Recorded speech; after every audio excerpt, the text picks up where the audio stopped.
우리 옆에 분과 함께 인사하겠습니다. 사랑합니다. 축복합니다. 감사합니다. 네.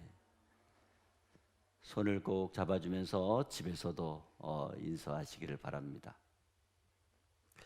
오늘 말씀의 제목을 가지고 넉넉함과 부족함의 인생 행로라는 제목으로 함께 은혜를 나누려고 합니다. 요즘 저는 텔레비전과 친해졌습니다. 큰일 났습니다. 목사가 트로트를 좋아하게 됐습니다. 그런데 그 트로트에 신동들이 그렇게 많더라고요. 한 번은 7살짜리 아이가 사랑 참 힘듭니다, 그런 곡을 들려주는데 어떻게 그런 아이가 사랑을 그렇게 표현하고 노래를 잘하는지 제 아내와 함께 아주 깊은 감동에 빠진 적이 있습니다. 그런데 그렇게 노래를 잘하는 아이들이 얼마나 수가 많은지 몰라요. 어린아이들이 60, 70년대 노래를 부르는데 어떻게 그 시대의 감정을 넣어서 부르는지 너무 놀랐습니다. 정말 천재적인 재능을 보고 감탄했습니다. 그런데 그런 아이들이 성장을 해서 과연 노래를 얼마나 더 잘 부를 수 있을까? 재미난 것은 우리나라에 트로트 가수가 얼마나 많은지 20년, 30년 무명 가수가 얼마나 많은지 모릅니다. 이처럼 우리는 뭐든지 잘할 수 있는, 뭐든지 다 가질 수 있는 아주 넉넉한 그런 시대에 살아가고 있습니다. 인물도 좋습니다. 공부도 많이 했습니다. 경제 능력도 좋아졌습니다. 재능도 다양하고 뛰어납니다. 아이디어가 아주 대단합니다. 오늘날 우리는 모든 것이 넉넉한 시대에 살아가고 있습니다. 한마디로 넉넉함의 상황 속에서 부족함을 부족함으로 느끼지 못하고 살아가고 있습니다. 그러면 더 행복해야 되고 더 만족해야 되고 더 잘 살아야 되는 것 아닙니까? 그런데 왜 사람들이 더 많이 망가지고 더 많이 병들고 더 많이 힘들고 더 많이 괴로워하고 더 많이 고독해하고 더 많이 실패하고 더 많이 나약하게 살아가고 있는 걸까요? 오늘 본문 말씀에 보면 어떤 사람에게 두 아들이 있습니다. 본문에 자세한 기록은 없지만 둘째 아들이 나오는데 그 둘째 아들이 자기에게 물려줄 재산을 먼저 상속해달라고 아버지께 간청을 합니다. 아버지의 재산이 어느 정도의 수준인지는 나오지 않지만 아마 넉넉한 그런 가정 같습니다. 둘째 아들이 원하는 대로 아버지는 각각 재산을 나누어 상속했다고 했습니다. 그 후에 둘째 아들이 재물을 가지고 먼 나라로 가서 살게 되었습니다. 그런데 거기서 허랑방탕하여 아버지께 받은 재산을 다 낭비했다고 했습니다.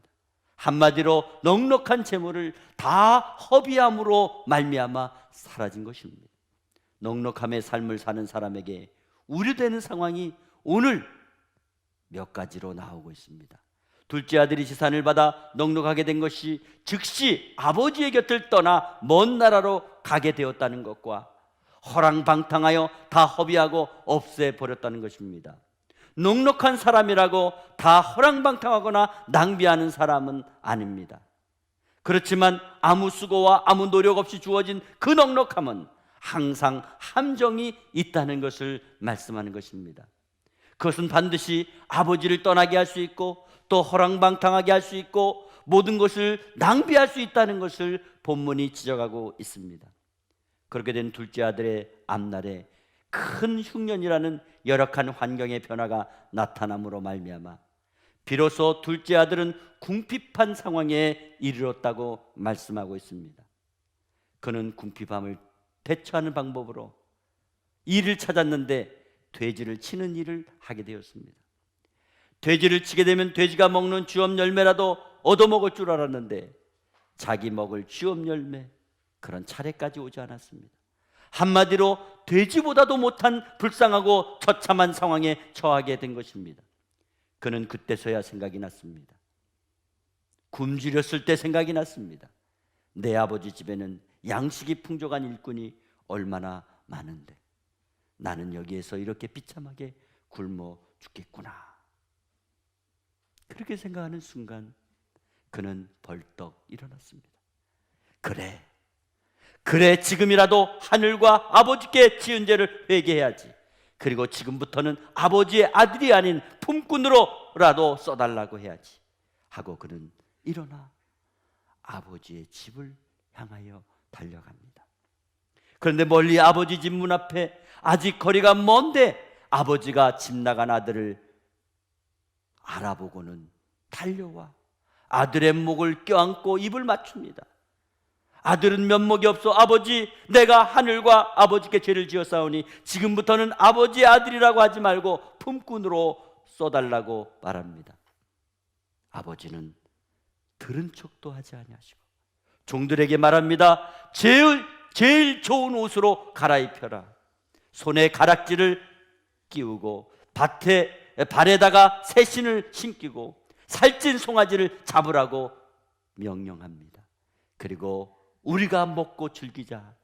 이 내 아들은 죽었다가 다시 살아났으며 잃었다가 다시 얻었노라고 하니 모든 사람들이 즐거워했다는 것이 오늘 우리가 봉독한 본문의 스토리입니다. 오늘 본문 말씀을 통해서 코로나19로 아무것도 할 수 없는, 그리고 어느새 저물어가고 있는 2020년도에 과연 우리는 넉넉함과 부족함의 인생 행로 속에서 어떻게 걸어가야 될 것인가를 본문 말씀을 조명하고 깨닫는 시간이 되기를 바랍니다. 첫째로, 자식을 이기는 부모가 없기에 넉넉함과 부족함의 행로가 중요하다는 것입니다. 오늘 보면 12절 말씀에 보면 그 둘째가 아버지에게 말하되 아버지여 재산 중에서 내게 돌아올 분깃을 내게 주소서 하는지라 아버지가 그 살림을 각각 나누어 주었더니 하는 말씀이 있습니다. 여기에 보면 아버지가 죽으면 자식들에게 나누어 줄 유산이 있잖아요. 그 유산을 아버지가 버젓이 살아있는데도 찾아와서 미리 상속해달라는 둘째 아들의 모습을 볼 수가 있습니다.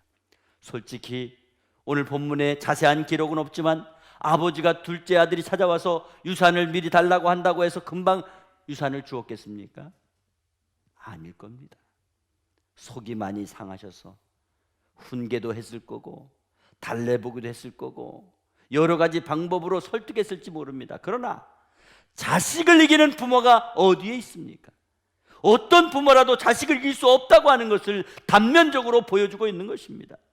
부모는 자식에게 치고도 좋아하는 겁니다. 부모에게 자식은 상전 그 이상일 수 있습니다.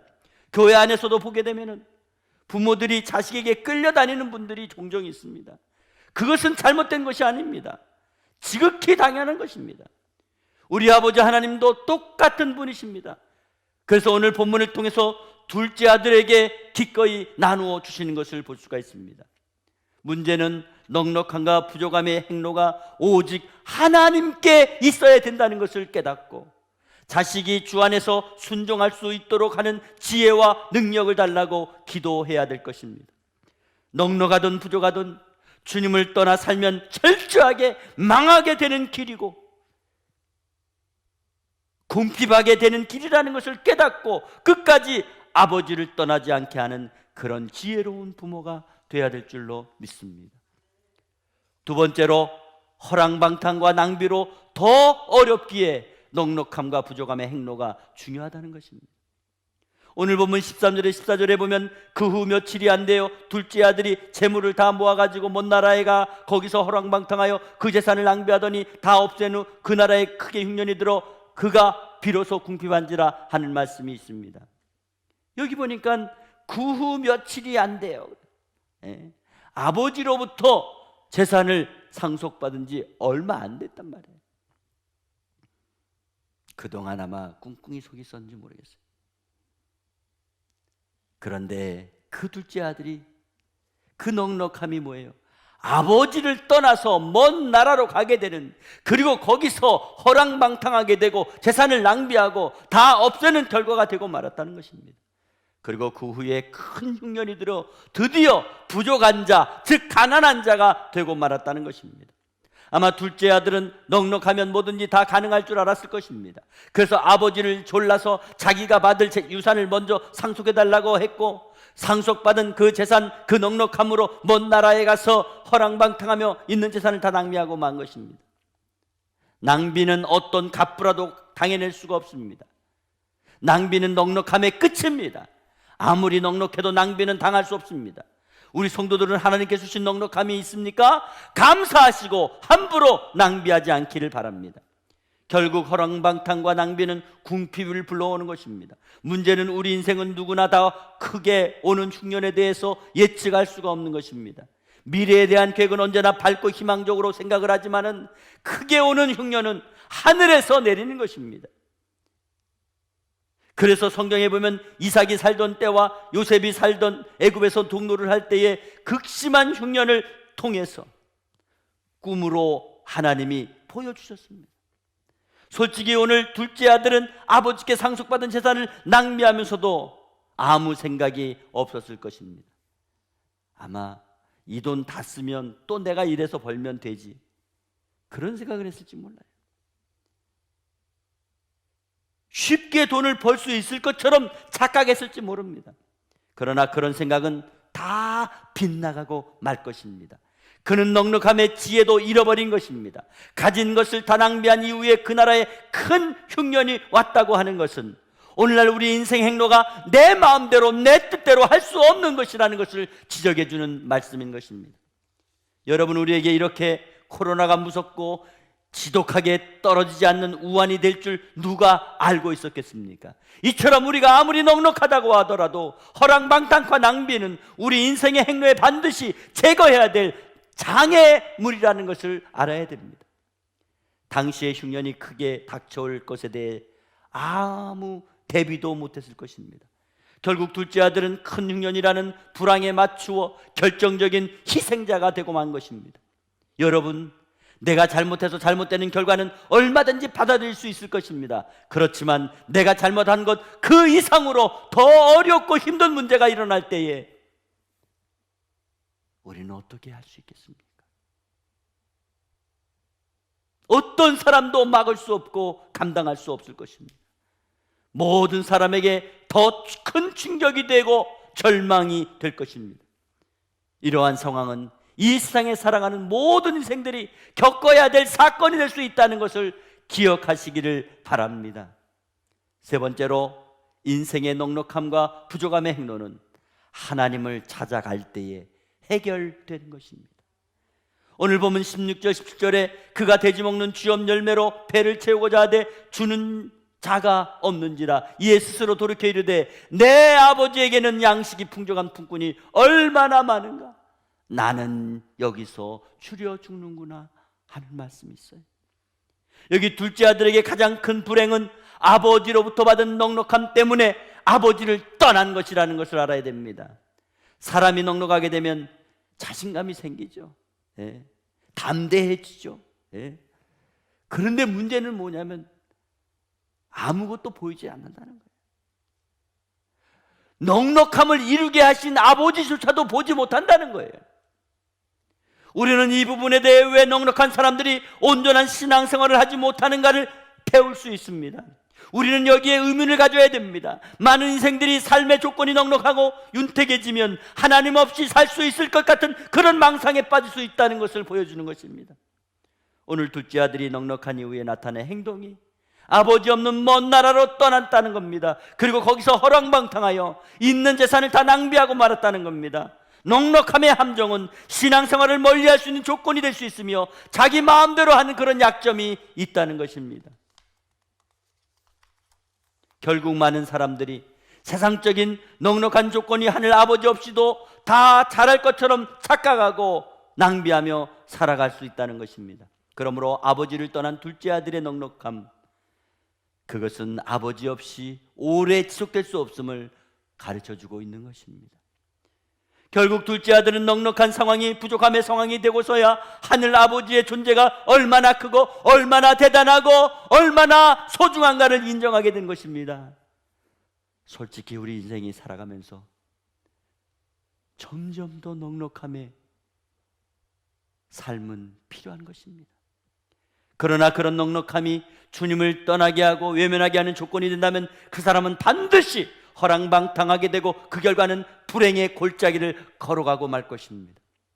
차라리 부족하지만, 차라리 연약하지만, 차라리 할 수 없지만 아버지에 대한 필요를 절실하게 생각하며 살아가는 인생이 얼마든지 행복해질 수 있다는 것을 알아야 됩니다.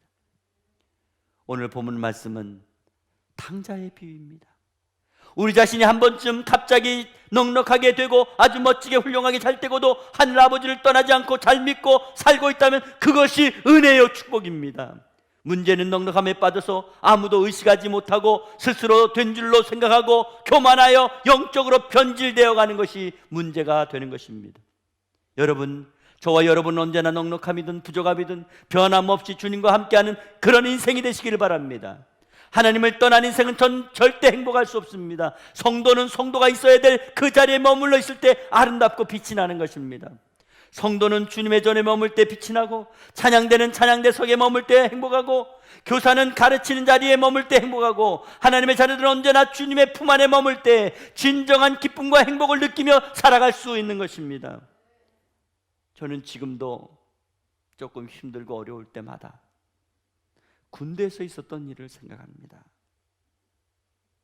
당시에 군인교회에 주일날 가게 되면요, 그렇게 마음이 편안하고 저도 모르게 눈물이 흐르고 정말 기쁨으로 찬양을 부를 때 깊은 감동이 밀려와서 너무 행복했던 것 같아요. 그래서 군대를 제대하고 신학교를 가게 된 것입니다.